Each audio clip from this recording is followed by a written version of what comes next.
नमस्कार, मी प्रतीक्षा. DNA मराठीमध्ये आपलं स्वागत. आदिवासी पारधी समाजातील 16 वर्षीय चेंग चिंगळ्या काळे यांच्या संशयास्पद मृत्यूने जिल्ह्यात एकच खळबळ उडाली असून प्रकरणाची सखोल चौकशी CID मार्फत करावी अशी जोरदार मागणी आदिवासी शक्ती संघटना व आदिवासी पारधी समाजाच्या वतीनं करण्यात आली आहे. याबाबत जिल्हाधिकारी व पोलीस अधीक्षक यांना निवेदन देण्यात आलं आहे. श्रीगोंदा तालुक्यातील वांगदरी येथील रहिवासी असलेल्या चेंग काळे याचा मृतदेह सुरेगाव येथील विहिरीत आढळून आला. विशेष म्हणजे तो पोलिसांच्या ताब्यात असताना मृतावस्थेत कसा आढळला याबाबत गंभीर प्रश्न उपस्थित करण्यात आले आहे. निवेदनानुसार 23 मार्च 2026 रोजी पहाटे पोलिसांनी बाबुशा काळे, शुभम काळे, चेंग काळे व रवी भोसले या चौघांना चौकशीच्या नावाखाली ताब्यात घेतलं.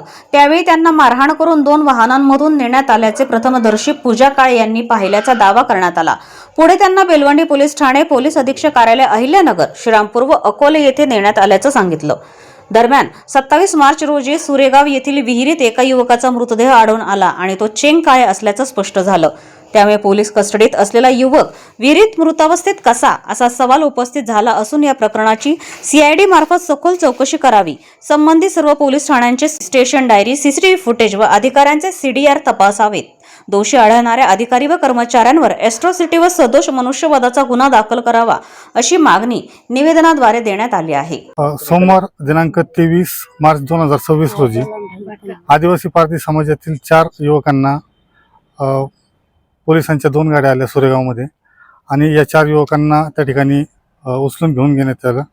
जातानाच त्या मुलांना मारहाण चालू होती. त्या मुलांना स्वतः आधी बेलवंडी पोलीस स्टेशनला नेण्यात आलं.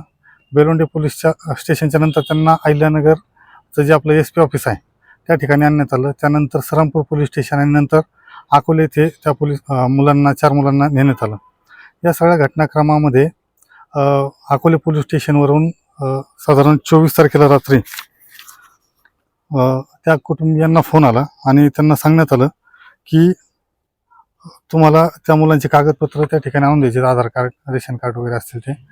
आणि ही कागदपत्रची जमाजमा करत असताना काल 27 तारखेला यांच्या निदर्शनास आलं की त्याच्यापैकी एक मुलगा सुरेगाव येथे एका विहिरीमध्ये मृत्युमुखी पावलेला आहे.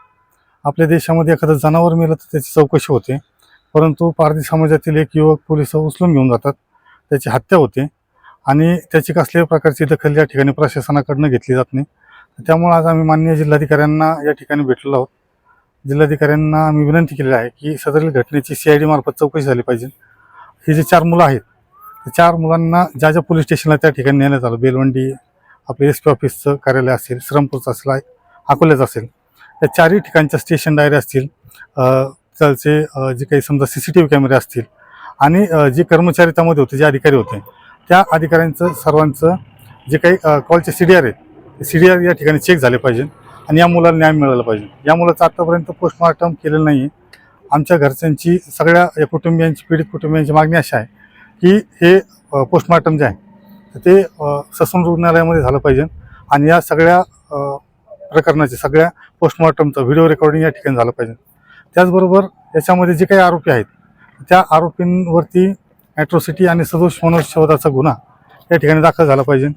हे जे पीडित कुटुंब आहेत त्या पीडित कुटुंबांना 50 लाखाची मदत, त्यांना शासकीय नोकरीमध्ये जागा आणि आत्ता जी 3 मुलं त्यांच्या सध्या ताब्यामध्ये आहेत तर त्या 3 मुलांच्या सुद्धा जीविताला धोका आहे, कारण की ते 3 मुलं त्याचे प्रत्यक्षदर्शीने साक्षीदार आहेत. तर त्यामुळं त्या 3 मुलांना पोलीस प्रोटेक्शन भेटलं पाहिजे.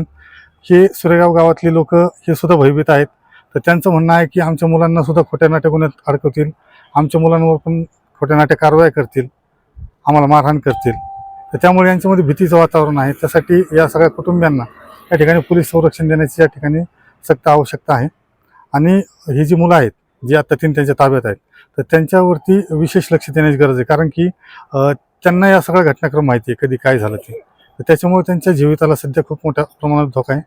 तर त्यामुळं या सगळ्या प्रकरणाचे CID मार्फत तपास होऊन या एक मुलगा जो आहे चेंग चिंगळ्या काळे तर याला या ठिकाणी न्याय मिळावा अशी आदिवासी शक्ती संघटनेची आणि आदिवासी पारधी समाजाची मागणी आहे. या सगळ्या मागण्या जर पूर्ण नाही झाल्या तर गुरुवार दिनांक 2 एप्रिलला आम्ही या ठिकाणी जिल्हाधिकारी कार्यालयासमोर या ठिकाणी आमरण उपोषण करणार आहोत. माझा या प्रकरणामध्ये असा एक मुद्दा आहे की जोपर्यंत आम्हाला पोलिसांवरती गुन्हा दाखल होत नाही तोपर्यंत आम्ही कसल्याही प्रकारे बॉडीला हात लावणार नाही आणि पोस्टमॉर्टमला आम्ही पुण्याला पाठवणार आहे. ते माझ्यासमोर नेले होते 4 जण, 2 गाडी आले होते.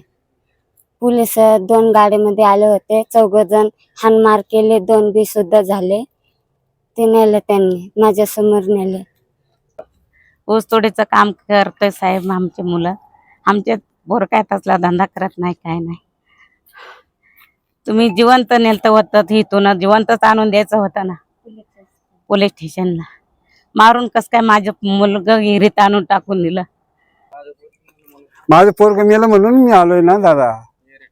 हो, मग पोलिसांनी नेलतं ना. मग पोलिसांनी मला जिवंत आणून द्यायला पाहिजे होतं माझ्या ताब्यात. बाबा काय गुन्हा बी नाही दादा, त्यांच्याकडे गुन्हा बी नाही ना काय. हो, हा, आता पोलिसांनी काय नेलं, आता हाणून मारून जबरदस्ती त्यांनी 2 गाड्या आणल्या.